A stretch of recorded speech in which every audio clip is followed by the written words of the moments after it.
कहानी की शुरुआत होती है मेन कैरेक्टर एक लड़की को दिखाने से जिसका नाम मिशेल था। उसकी उम्र 21 साल है और वो अपनी मॉम के साथ रहती है। अब उसकी उम्र वैसे तो पढ़ाई करने, अपना करियर बनाने की थी, पर छोटी उम्र में उसकी शादी हो गई और बस 18 साल की उम्र में ही वो माँ बन गई थी। उसके बेटे की उम्र बस 3 साल थी। जाहिर है माँ होने की वजह से वो अपने बेटे की अच्छी परवरिश में कोई कमी नहीं छोड़ रही थी, पर क्योंकि उनके माली हालात ठीक नहीं थे तो हर रोज किसी न किसी जगह पर इंटरव्यू देने के लिए जाती है। पर उस बेचारी को किसी कपड़े धोने की दुकान पर भी जॉब नहीं मिलती क्योंकि उसके पास खास कोई पढ़ाई ही नहीं है। यहाँ तक कि उसने अपना स्कूल भी मुकम्मल नहीं किया। अब इसी तरह एक दिन थक हार कर जब वो घर वापस आई तो देखती है कि उसकी मॉम घर पर नहीं है, बल्कि एक आदमी वहाँ पर बैठा हुआ है जो नशे में धुत है। मगर जब वो इसके पास आकर बैठी तो आदमी मिशेल को पकड़कर उसके साथ बदतमीजी करने लगता है। ये देखकर उसका बेटा अपनी माँ को बचाने के लिए जैसे आगे आया, आदमी बच्चे को धक्का दे देता है जिससे वो दूर जाके गिरा। बच्चे के सर पर चोट लग जाती है। ये देखकर मिशेल काफी घबरा गई। अपने बेटे को लेकर जल्दी से हॉस्पिटल जाती है। बच्चे का जख्म देखकर डॉक्टर को मिशेल पर शक हुआ। ये शायद अपने बच्चे पर जुल्म करती है या उसका ध्यान नहीं रखती, इसलिए फौरन डॉक्टर सोशल वर्कर से राब्ता करती है और बच्चे को उन्होंने खुद रख लिया था ताकि वो सच जानकर ही बच्चे को मिशेल के हवाले कर सके। अब सोशल वर्कर आकर मिशेल से कई सारे सवाल जवाब करती है, जिसके बाद मिशेल उसे काफी कहती है, मिन्नत भी करती है कि प्लीज मेरा बेटा मुझे दे दो। पर सोशल वर्कर ये कहकर मना कर देती है कि अभी नहीं मिल सकता क्योंकि ना तो तुम्हारे पास कोई जॉब है, तुम्हारी माली हालात ठीक नहीं और तो और अपने बेटे की हिफाजत भी नहीं की तुमने। अगर तुम चाहती हो कि तुम्हारा बेटा तुम्हें मिल जाए तो तुम्हें कोर्ट जाना होगा। अब कुछ दिन के बाद मिशेल को हम उसकी दोस्त के साथ देखते हैं। इनकी बातों से पता चला कि अगले हफ्ते कोर्ट में पेशी है। मिशेल को उम्मीद थी कि मेरा बेटा मुझे मिल जाएगा और अब वो दिन आ ही गया जब इन्हें कोर्ट जाना था। अब घर से तो बाहर आ गई थी पर उसे उस जगह का पता नहीं था जहाँ उसे जाना था। वो कुछ देर इधर उधर भटकने के बाद एक दुकान पर जाकर पूछताछ करने लगती है। इसी दुकान पर मिशेल की मुलाकात एरियल नाम के एक आदमी से होती है जो मिशेल को लिफ्ट देने का कहता है। अब एरियल पर वो यकीन कर सकती थी इसलिए मान गई क्योंकि मिशेल उसे जानती थी। ये उसकी दोस्त का डैड था और तो और उसके पास इंतजार करने का टाइम भी नहीं था, इसलिए ये दोनों एरियल के ट्रक में बैठकर यहाँ से निकल जाते हैं। रास्ते में एरियल मिशेल को कहता है कि मेरे पास कुछ डॉग्स हैं तो क्यों ना तुम अपने बेटे के लिए एक डॉग ले लो। पर इसके लिए मिशेल राजी नहीं होती क्योंकि उसे देर हो रही थी, लेकिन वो ये भी सोचती है कि मेरे बेटे को डॉग्स बहुत पसंद है, वो खुश हो जाएगा, इसीलिए वो राजी हो जाती है। ये दोनों जब एरियल के घर के बाहर पहुंची तो वहाँ एक डॉगी थी जिसे देखकर मिशेल को शक नहीं हुआ। पर जब भी दोनों अंदर आई तो मिशेल सारी बात समझ जाती है कि वो मुझे यहाँ क्यों लाया है, गलत इरादे से, क्योंकि अंदर आते ही फौरन उसने दरवाजा बंद कर लिया था। पर अब जब मिशेल को एहसास हुआ तो काफी देर हो गई थी। वो उसे पकड़कर पहले हाथ पांव बांधता है, फिर उसके मुंह पर भी टेप लगा देता है, फिर उसके पूरे जिस्म को तारों से जकड़कर छत के साथ लटका देता है। अब इस तरह बेदर्दी से बांधने से मिशेल को काफी दर्द हो रही थी, पर इस वक्त भी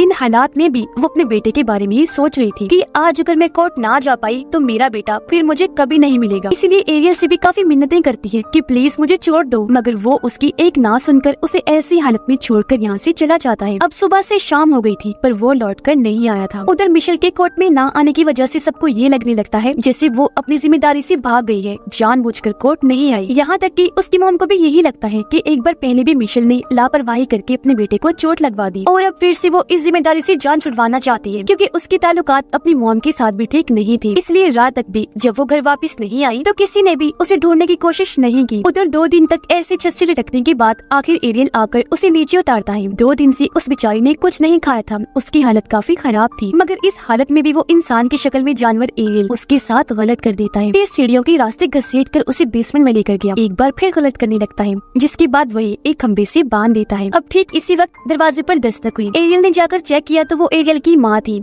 जो उसके लिए खाना लेकर आई थी। अब जब एरियल अपनी माँ से बातें करके उसे भेजने में लगा हुआ था तो तभी मिशेल खुद को आजाद कर लेती है, मगर वो यहाँ से भाग नहीं पाती क्योंकि तभी सामने से एरियल आ गया जो उसे गन से डरा देता है। फिर वो उसे कहने लगा कि मेरी फैमिली मुझे छोड़ के जा चुकी है, तो अब मिशेल तुम ही मेरे लिए सब कुछ हो, तुम मेरी प्रॉपर्टी हो, तुम्हारे साथ मेरा जो दिल चाहे मैं कर सकता हूँ। उसे और मारता है जिससे बेचारी को बहुत दर्द होती है और अब धीरे धीरे कुछ साल गुजर जाते हैं।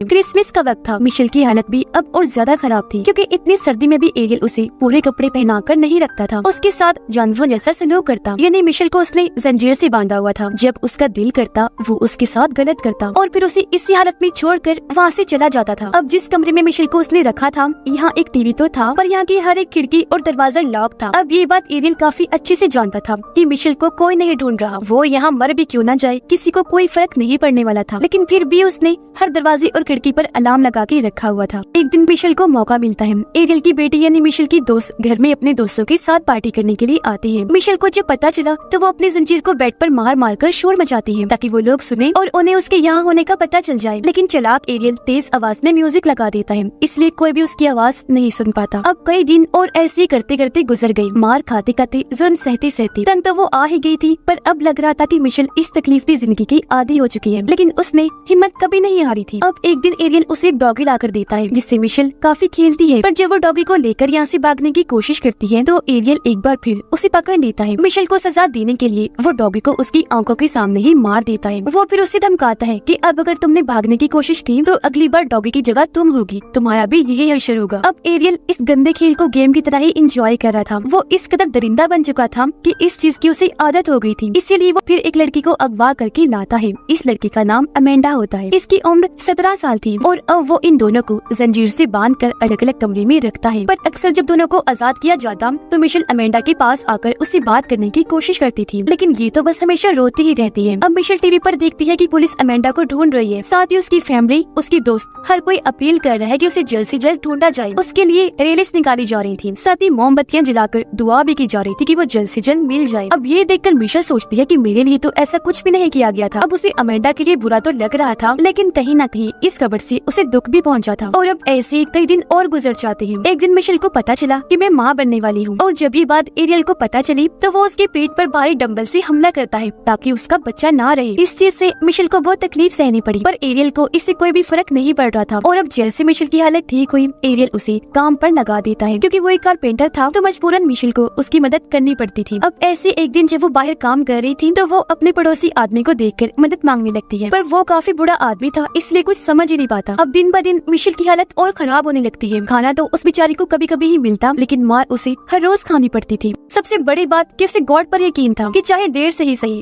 मैं यहाँ से जरूर निकलूंगी। कुछ दिन के बाद मिशेल जब टीवी पर खबरें देख रही थी तो उसे एक और लड़की की गायब होने का पता चलता है। इस लड़की का नाम जीना था, जो सिर्फ 14 साल की थी। ये देखकर मिशेल बस यही सोचती है कि इस लड़की के साथ न जाने क्या हुआ होगा और इसे किसने अगवा किया होगा। उसका ये सोचना ही था कि तभी उसे इस घर से किसी के चिल्लाने की आवाजें आने लगती है, जो आवाज और किसी की नहीं बल्कि जीना की थी। अब मिशेल और अमेंडा को घर के अंदर लाते हुए किसी ने नहीं देखा था, पर जब एरियल जीना को ला रहा था तो वो इतना ज्यादा चिल्ला रही थी कि एक पड़ोसन को शक हुआ। लेकिन बदकिस्मती से वो ये समझ ही नहीं पाती कि ये आवाज किस तरफ से आ रही है, क्योंकि तभी एरियल ने म्यूजिक चला दिया था। फिर भी वो पड़ोसन औरत पुलिस को बुलाती है। एरियल के घर की तरफ इशारा भी करती है कि मुझे उस आदमी पर शक है, लेकिन पुलिस वाला कहता है कि तुम्हें बस शक है, यकीन नहीं, तो हम ऐसे किसी को शक की बुनियाद पर परेशान नहीं कर सकते। यानी कि एरियल एक बार फिर बच गया था। इस लड़के जीना के साथ भी एरियल वही सब करता है जो इतने वक्त से वो मिशेल और अमेंडा के साथ कर रहा था। जीना से मिशेल को पता चलता है कि वो एरियल की छोटी बेटी की दोस्त है, तभी उसने लिफ्ट ली थी। यानी कि एरियल इस कदर पागल हो गया था कि वो इतनी छोटी लड़कियों को भी नहीं छोड़ रहा था, इतना गिर गया था वो। अब एरियल मिशेल और जीना को एक साथ कमरे में रखता था। दोनों के बाल भी काट दिए थे, पर अमेंडा को वो हमेशा अपने पास रखता था,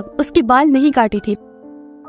जीना के लिए भी टीवी पर खबरें चलने लगती हैं। उसकी मॉम डैड कैमरा के सामने आकर अपनी बेटी के मिल जाने की दुआएं मांग रहे थे। जगह जगह लापता होने की पोस्टर्स भी लगाए गए थे और ये सब कुछ वहाँ बैठी जीना देख पा रही थी। जीना के अंदर तो बिल्कुल हिम्मत नहीं बची थी, पर बड़ी बहन की तरह मिशेल उसे हौसला देती है, संभालती है, उसका हौसला बढ़ाती, दुआ करना भी सिखाती है। अब एरियल मिशेल के सामने जीना के साथ गलत करता था। उसे रोककर मिशेल कहती है कि इसके साथ प्लीज गलत मत करो, बेशक मेरे साथ कर लो। पर एरियल उसे ये कहकर मना कर देता है कि तुमसे कोई प्यार नहीं करता, ना ही कोई तुम्हें ढूंढने के लिए कुछ कर रहा है, तुम्हारा कोई भी इंतजार नहीं कर रहा, तो तुम्हारे साथ गलत करने का इतना मजा नहीं आता। और अब ऐसे ही कुछ दिन और गुजर जाते हैं। एक दिन मिशेल और जीना टीवी पर देखते हैं कि अमेंडा की मोम की मौत हो गई है। वो बेचारी अपनी बेटी के लिए ही रोते रोते मर गई। अब कुछ दिन के बाद इन्हें पता चला कि अमेंडा माँ बनने वाली है और इस बार एरियल ये बच्चा रखना चाहता था। अब जब मिशेल माँ बनने वाली थी तो उसने मार मार कर उसका बच्चा खत्म करवाया, पर अमेंडा से ये बच्चा चाहता था। ये सोचकर उन्हें काफी हैरत होने लगी कि अब क्यों उसे बच्चों से प्यार होने लगा। अमेंडा की एक बेटी पैदा हुई जो बहुत प्यारी थी। अब गन पॉइंट पर मिशेल को बच्चा पैदा करने में उसकी मदद करनी पड़ती है। खैर वक्त के साथ साथ वो बच्ची बड़ी हो रही थी, जिस वजह से उसकी माँ अमेंडा को थोड़ी अहमियत दी जाने लगी। मतलब उसकी जिंदगी पहले से बेहतर बना दी गई थी। पर मिशेल और जीना की जिंदगी तो पहले जैसी ही बदतर थी। यानी हमेशा सड़ा हुआ खाना, कभी कभी नहाने का मौका और थोड़ी सी आजादी जो वो टीवी वगैरह देख ले। अब यहाँ मिशेल के साथ एरियल का रवैया ज्यादा ही सख्त। वो उसे 4 दिन का सड़ा हुआ खाना देता, वो भी 2 दिन के बाद। साथ ही काम भी वो ज्यादा करवाया करता था। वो पुरानी हो गई थी, इसकी वजह ये थी। अब अमेंडा की बेटी को देखकर मिशेल को अपने बेटे की याद आया करती थी। वो ये सोचती है क्योंकि काफी साल गुजर गए हैं तो मेरा बेटा अब बड़ा हो गया होगा। हर साल मिशेल दीवार पर अपने बेटे की बर्थडे का कागज लगाती आ रही थी, जिससे हम जान पाए कि उन्हें यहाँ पर रहते रहते 7 साल हो गए थे। अब जब अमेंडा की बेटी 6 साल की हुई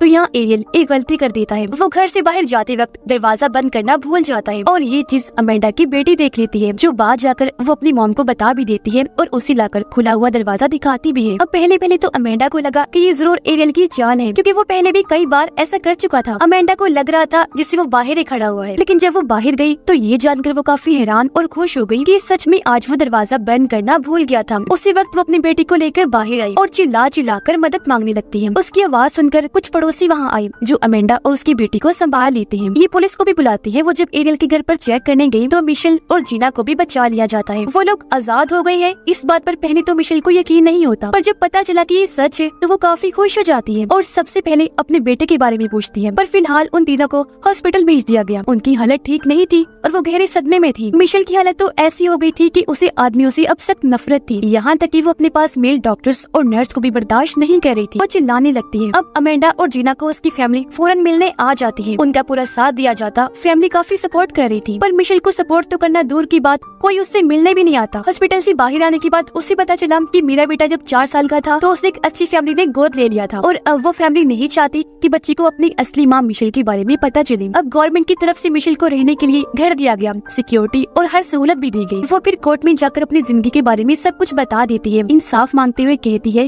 कि एरियल को कड़ी से कड़ी सजा दी जाए। अब पता चला कि एरियल को 1000 साल की सजा दी गई, पर जेल में 1 महीना गुजारने के बाद ही उसने अपनी जान ले ली, क्योंकि जो उसने किया उसकी सख्त सजा उसे जेल में ही मिल रही थी, जो वो सहन नहीं कर पाया। जबकि वो तीनों मिशेल, अमेंडा और जीना एक नई जिंदगी के साथ आगे बढ़ जाती है और इसी के साथ ही ये कहानी भी इधर ही खत्म हो जाती है।